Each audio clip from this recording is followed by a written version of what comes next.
Semoga semuanya dalam keadaan sehat ya. Nah, gimana nih puasanya? Masih semangat kan? Nah, alhamdulillah sebentar lagi azan maghrib ya. Nah, sambil menunggu berbuka, mari kita gunakan waktu kita dengan sebaik-baiknya. Nah, kita akan melanjutkan ya mendengarkan kisah di Muhammad Teladanku. Nah, kita akan melanjutkan untuk bercerita ya tentang Sirah Nabawiyah di buku Muhammad Teladanku. Nah, siapa yang ingat? Kemarin Ustazah Hida bercerita sampai mana? Iya, Ustazah Hida bercerita tentang perasaan Nabi Muhammad yang semakin gundah, khawatir dengan keadaan kaumnya ya, yang banyak melakukan kemaksiatan ya, banyak menyembah berhala dan sulit untuk diajak beriman kepada Allah. Nah, pada kisah kali ini Ustazah akan melanjutkan. Beliau akan pergi ke suatu tempat untuk menenangkan diri dan sampai beliau diangkat sebagai utusan Allah. Gitu ya. Simak ceritanya dengan baik. Kemudian nanti anak-anak silakan berdiskusi bersama ayah bunda. Simak kisahnya dengan baik ya. Nah, berhala-berhala yang bernama Hubal, Lata, dan Uzza tidak pernah menciptakan seekor lalat pun.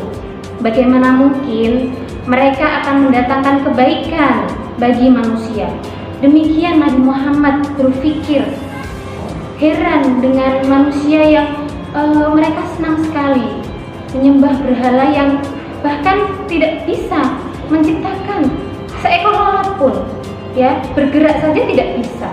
Nah, kemudian beliau banyak berpikir hal-hal yang lain yang sepertinya tidak mungkin dinalar. Kok bisa ya manusia itu menyembah benda yang mati?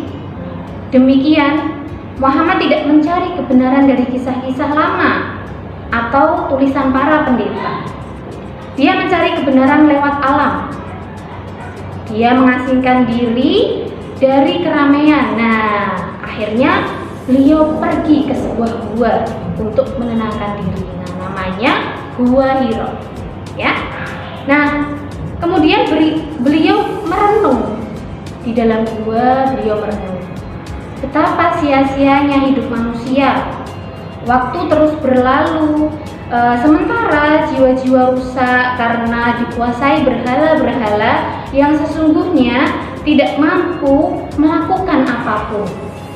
Betapa sia-sia hidup manusia karena mereka tertipu dengan segala macam kemewahan yang tiada berguna.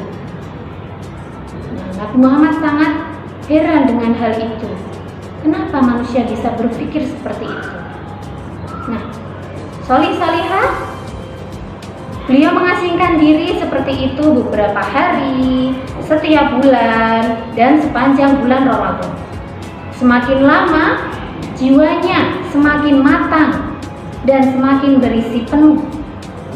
Sampai suatu ketika saat usia Muhammad menginjak 40 tahun, datanglah seseorang yang bukan dari dunia ini menemui beliau di Gua Hira. Siapakah itu? Muhammad yang pemberani dan tenang itu amat terkejut melihatnya. Siapa tahu yang mendatangi Muhammad kala itu siapa ya? Nah, kita cari tahu ya. Makhluk yang datang itu adalah Malaikat Jibril. Ya, betul sekali, Malaikat Jibril yang mendatangi Muhammad kala itu. Ia datang membangunkan Muhammad yang sedang tidur karena kelelahan. Jibril membawa sehelai lembaran dan berkata kepada Muhammad, "Iqra, bacalah." Dengan hati yang masih dipenuhi rasa terkejut, Muhammad menjawab, "Saya tidak bisa membaca."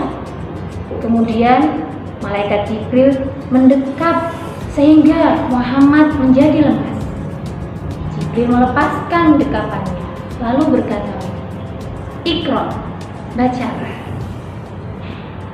Dipenuhi rasa takut, Muhammad mengulangi jawaban yang sama, dan Jibril kemudian mendekat lagi sambil berkata, "Bacalah." Kejadian itu berulang sampai 3 kali. Kemudian Setelah Muhammad berkata, "Apa yang harus saya baca?" Barulah Jibril membacakan surat Al-Alaq ayat pertama hingga ayat ke-5. Nah, inilah wahyu pertama yang turun, ya, surat Al-Alaq ayat pertama sampai ke-5. Nah, bacalah dengan menyebut nama Tuhanmu yang menciptakan. Dia telah menciptakan manusia dari segumpal darah. Bacalah, dan Tuhanmulah yang maha mulia, yang mengajarkan manusia melalui perantara Kholaq. Ia mengajarkan manusia apa yang tidak diketahuinya. Nah, solih-solihah, setelah mengucapkan bacaan itu dan Muhammad pun menirukannya, malaikat Jibril pun pergi meninggalkan Muhammad dengan hati yang terhujam firman Allah tadi. Muhammad mendadak tersentak sadar. Beliau terbangun dari ketakutan sambil bertanya-tanya dalam hati, "Siapa yang kulihat tadi? Apakah aku telah diganggu jin?" Beliau menoleh ke kanan, ke kiri, tetapi tidak ada siapapun. Muhammad diam sebentar dengan tubuh yang masih gemetar ketakutan. Beliau lalu berlari keluar, menyusuri celah-celah gunung sambil mengulang pertanyaan dalam hati. Siapa gerangan yang tadi menyuruhku membaca? Mendadak Muhammad mendengar namanya dipanggil. Panggilan tersebut terasa dahsyat sekali. Beliau memandang ke cakrawala dan melihat malaikat dalam bentuk manusia. Muhammad tertegun, ketakutan dan terpaku di tempatnya. Beliau memalingkan wajah, tetapi di seluruh cakrawala, kemanapun beliau memandang, rupa malaikat yang indah itu tidak ada juga. Beliau memalingkan wajah, tetapi ke seluruh cakrawala, kemanapun beliau memandang, rupa malaikat yang indah itu tidak juga berlalu. Solih-solihah, dalam keguncangan yang hebat seperti itu, siapakah yang mampu menenangkan Muhammad? Penasaran? Siapa yang mampu menenangkan hati Muhammad? Nah, simak lanjutan kisahnya besok ya.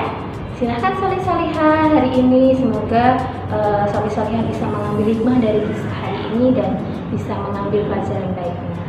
Terima kasih sudah mendengarkan Ustazah dengan baik. Saya akhiri. Wassalamualaikum warahmatullahi wabarakatuh.